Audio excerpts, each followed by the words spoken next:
Assalamualaikum warahmatullahi wabarakatuh. Selamat datang di channel saya. Perkenalkan, nama saya Indah Febrianti, NIM D10111201127. Di sini saya akan mempresentasikan tentang tahapan dalam proyek konstruksi. Ini merupakan tugas dari dosen saya, yaitu Ibu Diani Pratiwi STMT. Beliau mengapu mata kuliah Manajemen Proyek Konstruksi. Pada presentasi kali ini, saya akan mendefinisikan apa itu proyek konstruksi serta apa saja tahapan dalam proyek konstruksi tersebut. Proyek konstruksi adalah suatu rangkaian kegiatan yang berkaitan dengan upaya pembangunan suatu bangunan, mencakup pekerjaan pokok dalam bidang teknik sipil dan arsitektur, meskipun tidak jarang juga melibatkan disiplin lain, seperti teknik industri, teknik mesin, teknik elektro, geoteknik, maupun lanskap. Kegiatan konstruksi adalah kegiatan yang harus melalui proses yang panjang dan di dalamnya terdapat banyak masalah yang harus kita selesaikan. Adapun beberapa aspek dalam proyek konstruksi. Yang pertama yaitu aspek fungsional, mencakup tentang konsep umum, pola operasional, dan program tata ruang. Yang kedua yaitu lokasi dan lapangan, mencakup iklim, topografi, jalan masuk, prasarana, serta formalitas hukum. Yang ketiga, konstruksi, yaitu prinsip rancangan, standar teknis, ketersediaan bahan, metode pembangunan, serta keselamatan operasi. Dan yang keempat adalah operasional, yaitu mencakup administrasi proyek, arus kas, kebutuhan perawatan, kesehatan, serta keselamatan kerja.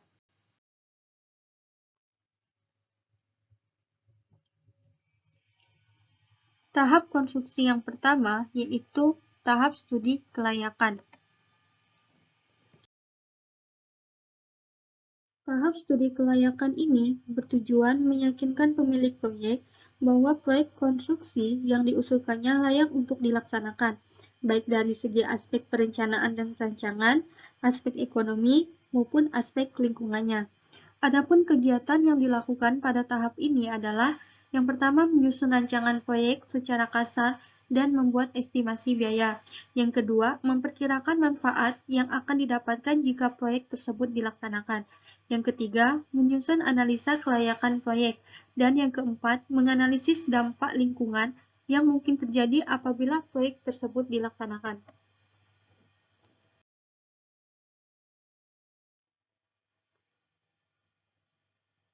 Tahap konstruksi yang kedua adalah tahap penjelasan.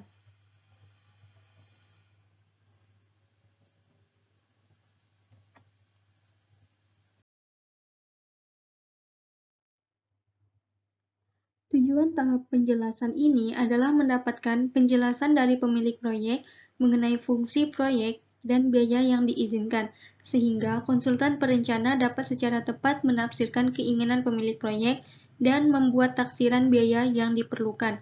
Adapun kegiatan yang dilakukan pada tahap ini adalah yang pertama menyusun rencana kerja dan menunjuk para perencana serta tenaga ahli. Yang kedua, mempertimbangkan kebutuhan pemakai, keadaan lokasi dan lapangan, merencanakan rancangan, taksiran biaya, serta persyaratan mutu. Yang ketiga, mempersiapkan ruang lingkup kerja, jadwal waktu, taksiran biaya, dan implikasinya, serta rencana pelaksanaan. Yang keempat, mempersiapkan sketsa dengan skala tertentu sehingga dapat menggambarkan denah dan batas-batas proyek.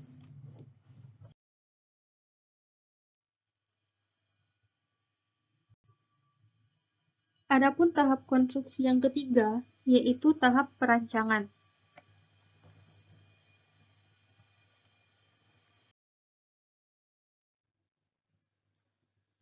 Tahap perancangan ini bertujuan melengkapi penjelasan proyek dan menentukan tata letak, rancangan, metode konstruksi, dan taksiran biaya agar mendapatkan persetujuan dari pemilik proyek dan pihak berwenang yang terlibat.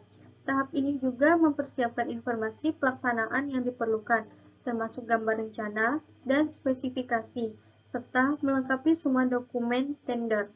Adapun kegiatan yang dilakukan pada tahap ini adalah mengembangkan ikhtisar proyek menjadi penyelesaian akhir, memeriksa masalah teknis, meminta persetujuan akhir ikhtisar dari pemilik proyek, dan mempersiapkan rancangan skema atau prarancangan termasuk taksiran biaya, kemudian rancangan terinci, gambar kerja, spesifikasi dan jadwal, daftar kuantitas, taksiran biaya akhir, serta program pelaksanaan pendahuluan termasuk jadwal waktu.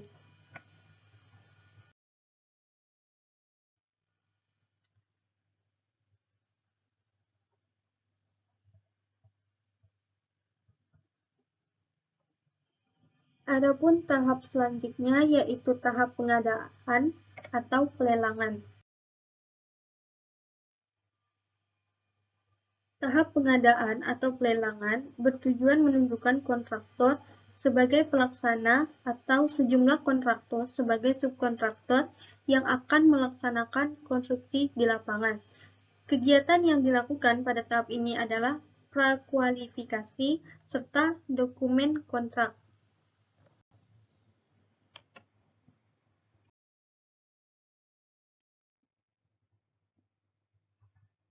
Tahapan yang kelima yaitu tahap pelaksanaan.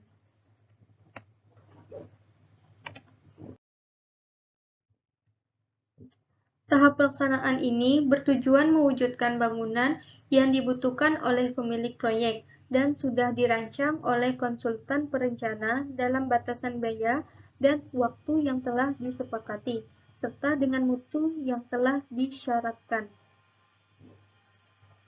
Kegiatan perancangan dan pengendalian adalah yang pertama, perancangan dan pengendalian jadwal waktu pelaksanaan. Yang kedua, perancangan dan pengendalian organisasi lapangan. Yang ketiga, perancangan dan pengendalian tenaga kerja. Dan yang keempat, perancangan dan pengendalian peralatan dan material. Adapun kegiatan koordinasinya adalah mengoordinasikan seluruh kegiatan pembangunan, mengoordinasikan para subkontraktor, dan penyediaan umum.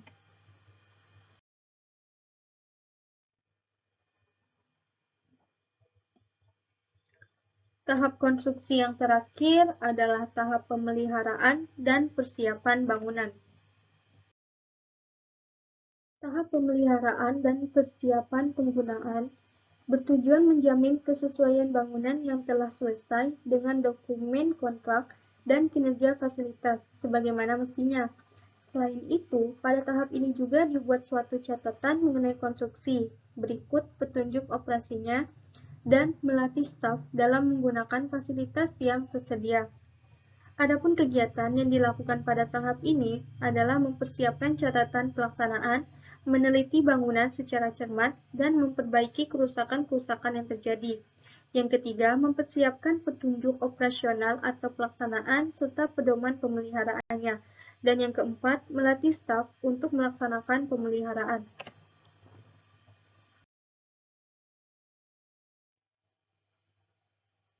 Mungkin cukup sekian yang bisa saya sampaikan. Terima kasih atas waktu Anda yang telah menonton. Kurang dan lebihnya saya mohon maaf. Wabillahi taufiq wal hidayah. Wassalamualaikum warahmatullahi wabarakatuh.